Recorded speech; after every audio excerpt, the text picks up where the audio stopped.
You've talked about where you get your money from funding.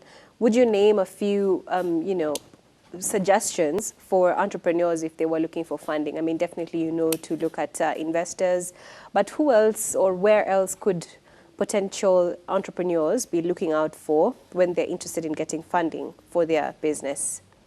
For me, first of all, I was my first founder. I was like the first person who could literally finance my own self. But then,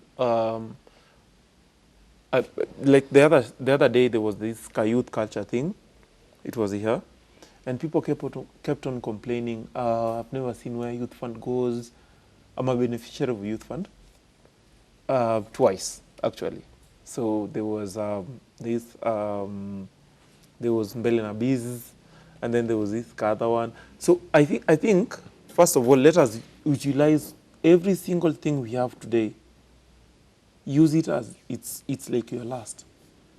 So yeah, for me, Sam Gikandi is my partner.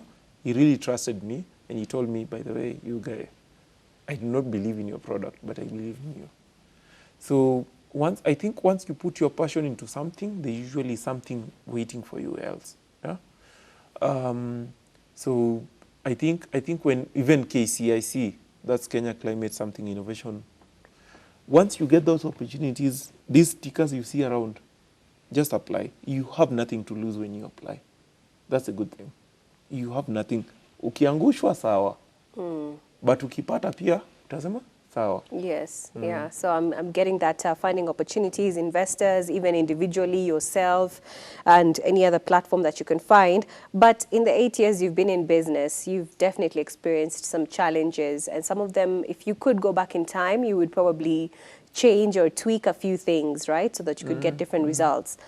What are some of those challenges that you've experienced in the past? And what would you do differently if you could?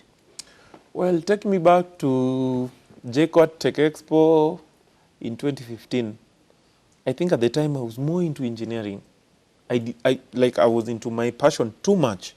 And like I said, do not be into yourself too much before you listen to what somebody else wants, right? So being in that space has actually taught me how to listen. Open your ear, be nice, and by the way, just tell people, what is the one pressing issue we have today? If you go to Japan are not even concerned about technology. You come to Africa, Africans are sleeping angry and hungry, both angry and hungry. Now, if you go to Northeastern, you'll be shocked. People buy skuma wiki at 5 shillings a leaf, 5. And I'm like, why haven't we even, gotten to that kind of a space? So one thing is, you have to always be, it's not about you. It's about who are you actually targeting, right? So for me, I'm targeting the African market. So I'll always tell Africans, if we cannot invest in each other, then we are messing up. Aliko Dangote is a very successful man. But then look at his journey. He started from the very basic. Yeah? I mean, Jeff Bezos. Jeff started from nothing. Look, he started from a parking lot. Today, he's looking at us, he's like, oh, wow, okay.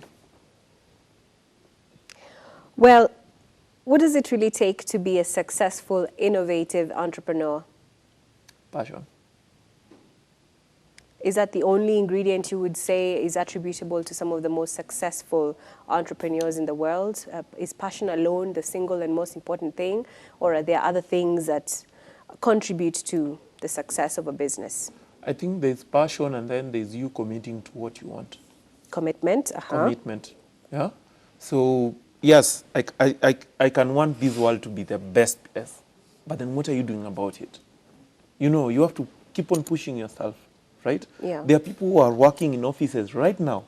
They are working in offices right now, but then outside they're developing their businesses. So if at all you do not put yourself in that kind of a space where you're always like, no, this is not where I want to be, I have to, look at somebody else. So with passion, the passion is one, commitment is another, And then what are you going to do about that? Okay, I like that. So action is the third thing. Action, yeah.